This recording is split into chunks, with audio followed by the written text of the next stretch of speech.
Côté Real Betis, on ne peut pas passer à côté de Chimi Ávila, un joueur qui, même s'il n'est pas toujours titulaire, est une menace réelle chaque fois qu'il entre sur le terrain.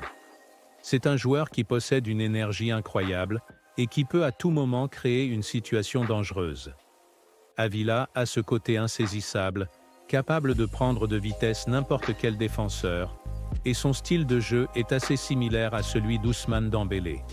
Il peut déstabiliser une défense avec sa vitesse, son explosivité et ses dribbles. Ce qui le rend particulièrement dangereux, c'est sa capacité à frapper de n'importe où sur le terrain. S'il est bien lancé dans l'espace, il peut créer une occasion de mais en un clin d'œil.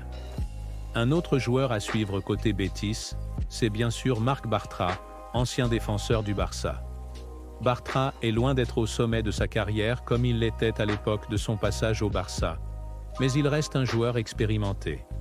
C'est un des leaders défensifs de l'équipe, et même si son rythme n'est plus aussi rapide qu'avant, il a cette capacité de lire le jeu et de couper les passes.